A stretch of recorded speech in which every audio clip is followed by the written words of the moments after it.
Terdapat kira-kira 7,099 bahasa di dunia. Pada tahun 2018, bahasa Melayu telah termasuk antara 7 bahasa terbesar di dunia apabila seramai 300 juta orang penuturnya. Selain daripada bahasa Rusia, Arab, Hindi, Espanyol, Inggeris maupun Mandarin. Menarik bukan? Bismillahirrahmanirrahim. Assalamualaikum warahmatullahi wabarakatuh. Salam pecinta bahasa. Saya titipkan buat penerajuk acara.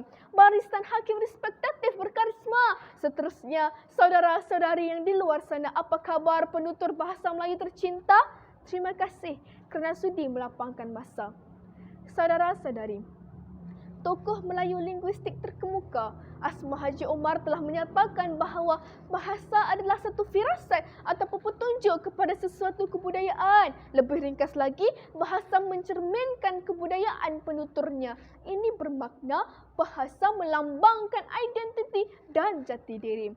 Bahasa Melayu telah digunakan pada abad ke-7 dalam sistem pentadbiran Kerajaan Sriwijaya dan diperluaskan lagi pada abad ke-13 dalam sistem pentadbiran Kerajaan Kesultanan Melayu Melaka, sesuai dengan statusnya sebagai pusat perdagangan di rantau pada ketika itu. Rum pun pula mendukung maksud satu perdu yang banyak pokoknya. Kesimpulannya, bahasa Melayu bahasa serumpun mengajak kita untuk menilai dan merungkai kekuatan bahasa Melayu sehingga mampu membentuk satu rumpun yang makmur. Hadirin sekalian, pertama, bahasa lingua franca Melaka terkemuka. Telah tercatat dalam sejarah bahawa bahasa Melayu telah menjadi bahasa lingua franca sejak abad ke-15 lagi. Bahasa Melayu menjadi bahasa lingua franca yang sangat tersebar luas sehingga sarjana Belanda Francis Vrelingen telah menyifatkan bahawa bahasa Melayu mempunyai persamaan dengan penggunaan kontemporari Latin dan Perancis di Eropah. Ketika zaman kegemilangan Kesultanan Melayu Melaka, penggunaan bahasa Melayu telah dijadikan sebagai bahasa perpaduan dan juga bahasa komunikasi antara bangsa. Tidak kira timur, selatan maupun barat, bahasa Melayu tersebar luas. Kehebatan bahasa Melayu terbukti apabila surat Sultan Abu Hayat kepada Raja Portugal ditulis dalam bahasa Melayu.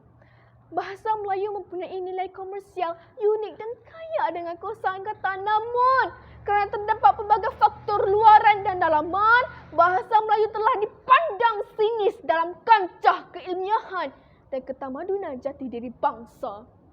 Mengapa sebagai penutur sejati kita membiarkannya?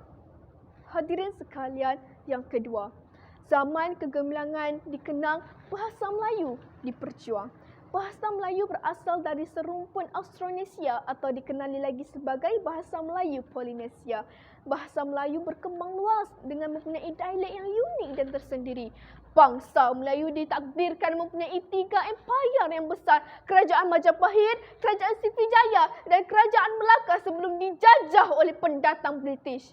Kehebatan bahasa Melayu ke dalam 3 empayar ini telah membuatkan bahasa Melayu menjadi sebagai bahasa perpaduan, bahasa politik, bahasa ekonomi dan bahasa kebudayaan yang sangat berdaulat. Namun pada hari ini, generasi muda langsung tidak menitik beratkan bahasa Melayu.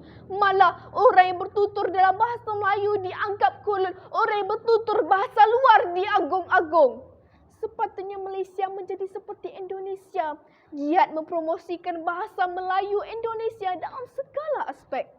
Kajian Nazia Nahar dan Fazilah Abdul Rahman dari Fakulti Pendidikan Universiti Putra Malaysia mengejutkan apabila pada tahun 2020 sebanyak 55.7% responden daripada sekolah vernakular gagal bertutur dalam bahasa Melayu. Jika bahasa Melayu menjadi jambatan kasih antara Indonesia dan Malaysia, mengapa bukan bahasa Melayu menjadi jambatan kasih antara kaum di Malaysia? Hadirin sekalian, ketiga, bahasa Melayu terpelihara kemesraan kita bina. Penerokaan, penghijrahan maupun penjajahan tidak menghancurkan bahasa Melayu, malah ia berkembang maju. Jika dulu Kepulauan Melayu hanya mempunyai penutur Melayu sahaja, pada hari ini Kepulauan Melayu dan masyarakat Melayu terdiri dari seluruh dunia. Menyingkap cerita manis di Pulau Cocos dari Australia, bermula daripada Alexander Hare membawa orang Melayu pergi ke Pulau Kokos. Kemudian John Clunies Ross mengupayakan orang Melayu dalam penanaman pokok kelapa. Kini Pulau Kokos telah mempunyai 600 penutur bahasa Melayu dan Pulau Kokos telah menjadi tarikan penutur bahasa Melayu seluruh dunia. Lihatlah bagaimana bahasa telah membina jambatan mesra antara kita. Tuan-tuan dan puan-puan, keempat, bahasa jiwa bangsa, bahasa melambangkan bangsa. Bahasa Melayu sememangnya penuh dengan lenggok dan tertib. Bahasa Melayu juga terdiri daripada pelbagai aras yang perlu disesuaikan dengan siapa yang menuturkan, kepada siapa kita tuturkan. Oleh sebab itu, penutur bahasa Melayu seringkali dianggap sopan dan penuh tertib. Namun pada hari ini, sesama penutur bahasa Melayu yang serumpun pun kita bertelingkah tentang asal dan asas bahasa Melayu. Perbezaan yang sedikit kita besar-besarkan, persamaan yang banyak kita lupakan. Tuntasnya, kita semua sama. Dari tepung yang sama, cuma acuannya yang berbeza membentuk kita pelbagai rupa. Namun jangan pernah kita lupa, sebenarnya kita berasal dari tempat yang sama. Bahasa Melayu, bahasa serumpun. Sekian dari saya. Assalamualaikum.